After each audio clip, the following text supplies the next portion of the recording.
Welcome to another episode of Charlie Cat Presents. I am your host, Dennis Morrison. I had not planned on doing another field video for quite a while, but this past, the 17th, what would that have been, Thursday? Thursday? My buddy Gill wasn't working, and we happened to bump into each other, and I asked him if he wanted to go to the field, and he said yes, which surprised me because it was extremely hot, up in the high 80s. The humidity was pretty much up there too. But we went to the field, and we found some fascinating artifacts. Now, and there's one mystery fossil that we found too. Now, I'm going to show you the footage of us out on the field first, and you'll see us not finding a whole lot, except a really crazy killdeer bird that was kind of pissed off because we got close to its nest. But when we got the pieces home and started examining them, which is often the case, we found that we had actually found some pretty amazing pieces. And I'm at the end of the footage of us on the field, there will be a recap of the pieces that we found, and then a look at them after they've been cleaned up. Now, at the very end, after that, there's going to be an illustration of an Ankylosaurus dinosaur, and it'll become apparent to you as you watch the video what the significance of that might be.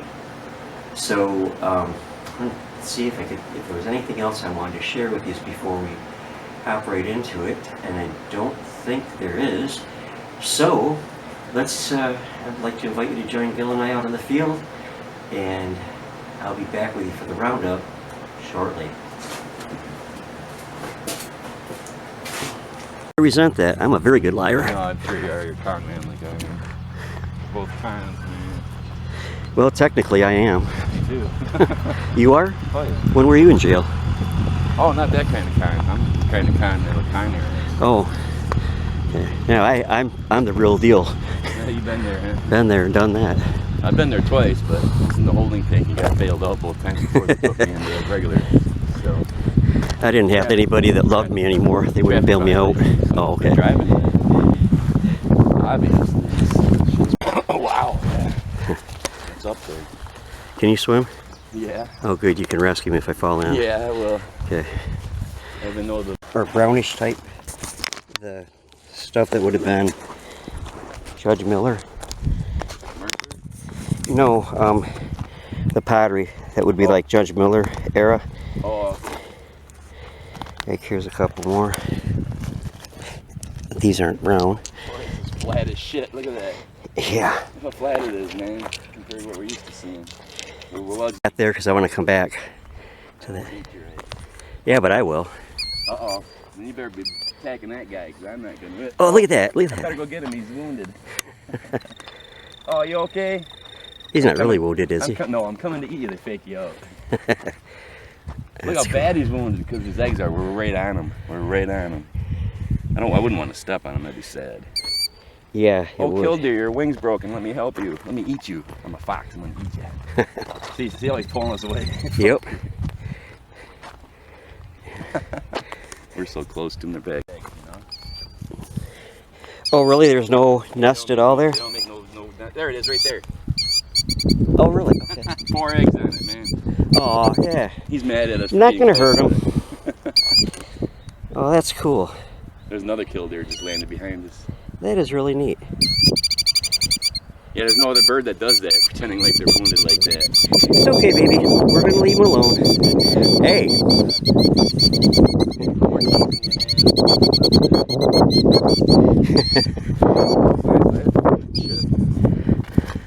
That's a nice piece of flint. Yeah. We'll check that out more. It's been too old, right? Yep. Just so everybody knows on this video, it's June 17th. We're back out on the farm field, and it's in the mid-80s. And Gill almost got beat up by a killdeer just now. Killdeer. He's already on his nest. That's cool. I think this is kind of cool because it's like brass knuckles, except it's limestone. Limestone brass knuckles. Yeah, come on. Come on. limestone brass knuckles. Can you believe that? If you believe that, I got something to say. Don't know what the expression goes, but anyways, we are just bebopping along and looking. There is so much stuff exposed here that, like Gil was saying, it's difficult to pick out things because so much is exposed. But it's a good area, and we'll keep right on looking. I'm going to shut the camera back off, and I'll turn it on if I find something exciting, but if not, we'll do a recap back at home here. Oh, here's a point. That's a broken point. Found a broken tip. All right. And there's a family of geese over there. If you can see them real well, headed down to the Saginaw River. Here's an interesting piece of rock. It looks like turtle shell. I don't think that it is, but it looks like turtle shell or fossilized mud. And then laying right by it here is a handle from a stoneware pot that would have been from the era of Albert Miller when he had his farmstead here. Just looking at this, it's suspicious to me, but I'm not going to pick it up because I'm not sure and don't feel like carrying it back if it's not. You know what I mean? All day, and I couldn't abstain from every day. Here's an unusual piece of rock. It's got, I believe it's granite, but it's black granite. You see how it's got the crystalline structure to it. It's not an artifact as far as I know, but I'm going to take that with me because it's kind of a neat specimen. Usually when I'm down, really down, you know, at the ground like I am right now, I'm finding all kinds of things, small bird points and what have you. But man, today I'm not seeing any bird points, and a tiny flake of blue mercer, but that's nothing.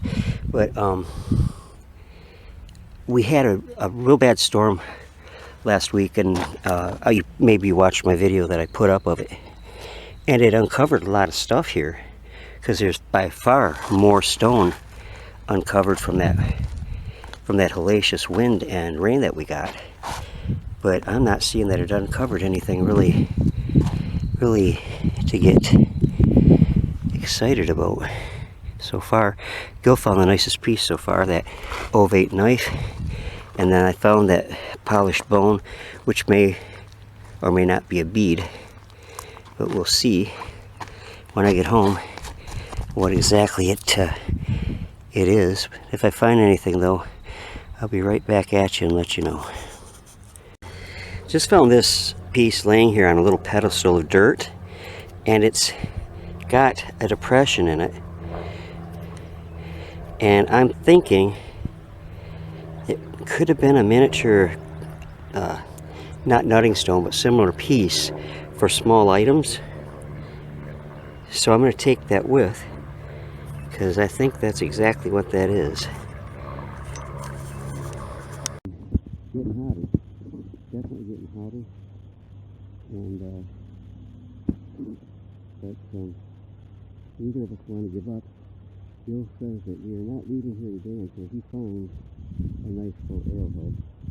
So the way it's looking right now, we could be camping out here because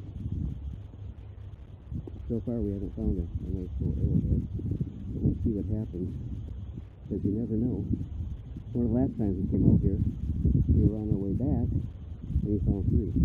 Never know. Back with y'all. Gil took off way across the field over there. See if I can catch him zooming up on him. He's way out there though. Where's he at? Yeah, there he is. Yep. Whoa, looky here. An ancient Indian leg bone. No, it is a leg though. And it's a cowboy leg. And it's got a cowboy boot on it. So I'll have to take that and show Gil and tell him I found a cowboy's leg bone. Even though we didn't really have cowboys up here in Michigan. Okay. So I don't know how much of that it recorded. But anyways, your body goes through so many changes when you're growing up. And when I started getting hair on my legs, I thought, all right, I'm a guy now. And then now that I'm 65, it's all gone. My neighbor woman has more hair on her legs. But Gil said, hey, it's just part of life now, so you might as well go ahead and wear shorts.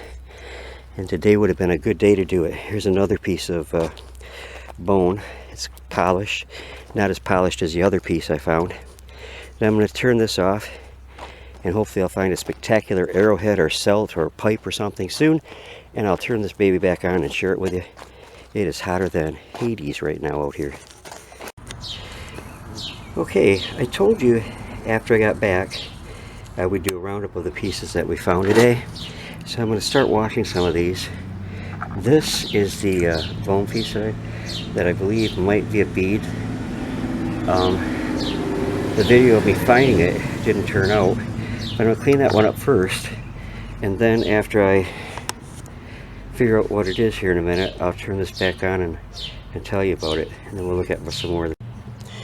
Alright, after cleaning, I believe it turns out that this is a bead. It's highly polished on this side, not so much on the other side, but it is polished on both sides. It was part of a jaw, I believe, at one time, small animal jaw. You can see holes there that may or may not have been teeth, or they could possibly have been drilled into it, but I think they were teeth. But I definitely believe that it is, because of the high polish on it and the way it's been worked, that it is indeed a bead, middle to late woodland. So as much as 2,000 years old, or as recent as 500 years. So it could be something as simple as fossilized mud. I don't believe it's the case though, because it is that way on both sides and on the edges. I believe that it is quite possibly part of a fossilized turtle shell. I'll have to do more research on that piece. This limestone piece is interesting. It has an impression of a shell there. It has other fossils throughout. I believe it's an effigy, but again, I'm going to have to do more study on what exactly it's an effigy of. And then here, when I found this out on the field, I was thinking it was a small, like nutting stone, but Gil had an idea that I think is much more accurate for it, because of how shallow it is and how small it is. A little paint pot. They would mix colors, minerals with bear grease, and they would mix them, and they could make, the paint, if you will, or makeup to put on their faces or their bodies. So I think that's what that is. This piece is it's a broken part of a cupstone. It's black granite. I'm not going to go into what cupstones are, because I have a future video I'm going to do on those, because I've found a lot of them. And then this piece, that's a good question. Gil found this. It's limestone. I believe it was part of something that was carried in, and that inside of it is probably a usable layer of chert to make tools out of. I found those before, and so that, yeah, definitely that would have been carried in for processing later into something to make arrowheads and such out of. Okay, here's a small assemblage of flint pieces for leftover from tool production. Some of these may have been used as tools themselves. I'll have to check them out more carefully later. And then over here, I don't know if you can see them real well, but these are all pieces of stoneware and glass. Would have been historic period from the occupation of Judge Albert Miller there. And then lastly up here is a nice ovate knife that Gil found. Some fragments of bone that I got to check out more carefully.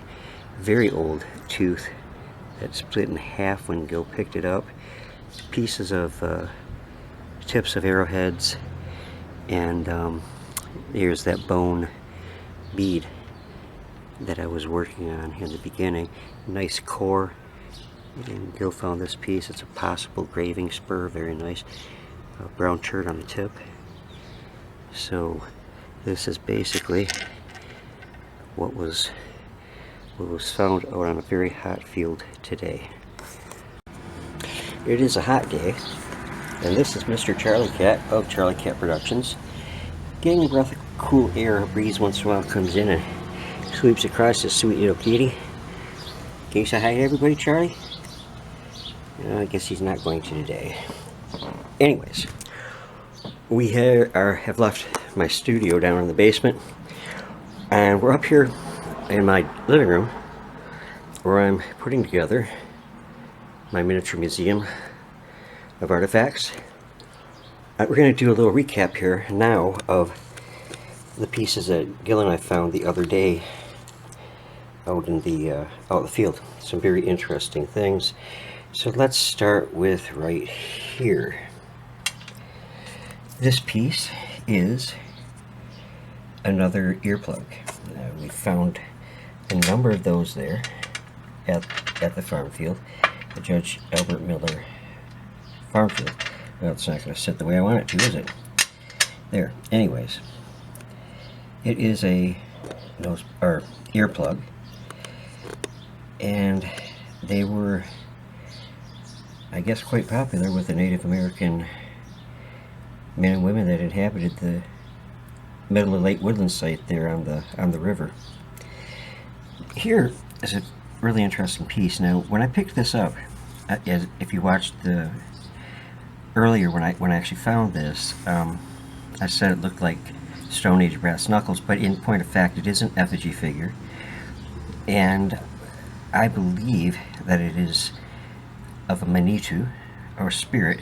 I've found bear effigies and human face effigies and other abstract effigies like this, and you'll see to the left it has a head that is pointed downward, two legs underneath, a hump or fin on the top, which could indicate that it's somehow connected with Mishipishu, the panther that supposedly lives under the waters of the Great Lakes, causing the sudden storms there with the swift movement of its gigantic tail. Next is this piece. It is a tanged hammer or axe. Now, this was actually being formed into an axe, or, regular axe. It would probably been grooved. You can see there's a start of a groove here, but it was obviously broken in production. And I found a number of these. It's a type style that I've only seen here from Saginaw, Michigan, but broken, they took and they made a tab at the back, tang, and it could still be attached to or hafted to a wooden or bone handle and used. The bit is rounded and sharpened here. It is unfortunately broken over here, but a very nice piece, a very large piece. Here, when I found this piece, I thought of it as perhaps a nutting stone, but because of the shallow depression, it wouldn't make much sense, and to really strike it hard with another stone would shatter it. So Gill came up with what I believe was the true use of it. He called it a paint pot. I call it a prehistoric makeup kit, because in little, shall we call it, vessels like these, they would mix minerals with bear grease, and then they would apply those to the face and body for various ornamentation. This is an unusual form. It is, again, it's a stone knife, and with this piece left here, you could really bear down to cut. Now, also, it is a little bit serrated, and they're finding a lot of serrated pieces on that site. I believe they were used for more serious cutting, like cutting of maybe even wood. Then there's a really nice perforator that Gill found, and it has a brown tip on it. And it's the type of chert that it was. This would be the outer cortex, and then this tip is very sharp, very pointed, and it would have been used for punching holes, perhaps in leather work, basket making, mat making, and other other uses in daily life. It is a very nice one. I haven't found a nicer one in all the years that I've been doing this, and Gil found this one. Then here we have an ovate knife that Gil found also, and it is nicely made. Some people call these preforms that were going to be finished into arrowheads. I think not. It would have been used for cutting on both edges and perforating on the tip. Both edges have been retouched to make the edges sharper. And then here's one that is rather crude compared to the one that Gil found. I found this one. Both of them are bifacial, worked on both sides, as you can see. I'm assuming these are middle to late woodland pieces. And over here is a series of 1, 2, 3, 4, 5, 6, 7 flakes, chert flakes from tool production, but these have been modified for use also. These show serration. All of them show a certain degree of serration on the blade, and so they would have been for more heavy-duty cutting. And Gil and I both, when we're out on the farm field, we pick up all the flake flints like this to examine when we get home, because oftentimes don't recognize exactly what they are in the field, but that is what these pieces are. Next, here's a chert core. Very nice. You can see the circle there, which would have meant this was a nodular chert. It would have been a chert ball that would have been broken open to obtain the darker flint inside, although they did use the lighter outer cortex also to make arrowheads and various tools. And here we have 3 broken arrow points. A few pieces of bone, very old tooth that when Gil picked it up, it broke in half. That goes back again quite a long ways. These bone fragments I will be taking a closer look at, because as I showed you earlier, I did find a bone bead. This small piece looks as though it might have been drilled through the center, but I have to soak it in water and try to clean out the hole in the center to make sure whether or not that is actually a stone bead, or not a stone bead, but a bone bead. And then this small round stone, possibly a gaming stone or a pot boiler stone, used to heat liquids in clay pots around the hearth or camp cooking fire. So I already showed you the bone bead earlier, so that is about it. Some fascinating pieces, and I hope you enjoyed taking a look at these and taking a look at the time. Oh, we actually spent on the field. I forgot this one. This one is very cool. Now it looks like fossilized mud, cracked, but it's unusual that it would be on both sides and on the edges. So I'm kind of at a loss exactly as to what it represents, but I am kind of considering that it is possibly a fossil from an ankylosaurus, which would be unusual to find on a Michigan farm field.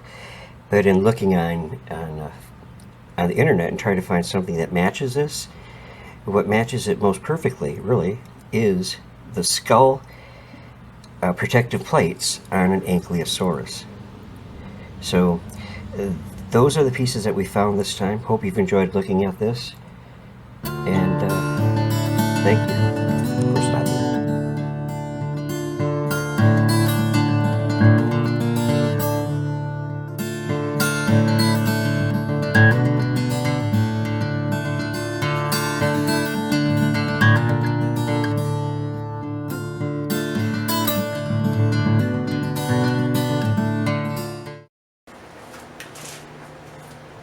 Well, I hope you enjoyed the video.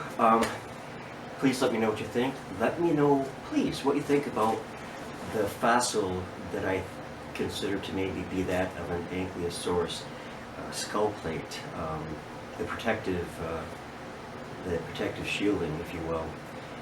A lot of things coming up, a lot of new things, and I'm anxious to do this. There's probably going to be a midweek special this coming week or the next week, so please be watching for that. I think it's something that you will enjoy. And having said that, let me just say once again how much I appreciate each and every one of you. I thank you for being here. Thank you for sharing your comments. Those who are able to be at the premiere on Friday nights, I appreciate you immensely. But even if you can't be and you watch it later, I appreciate you immensely. Thank you all so much for your continued support in uplifting me on these videos, and I love each and every one of you very much. As I said week after week, I know we live in some very, very precarious times here in the United States today, but I pray that each and every one of you stay well and stay blessed. And I'll be back with you, God willing, next week.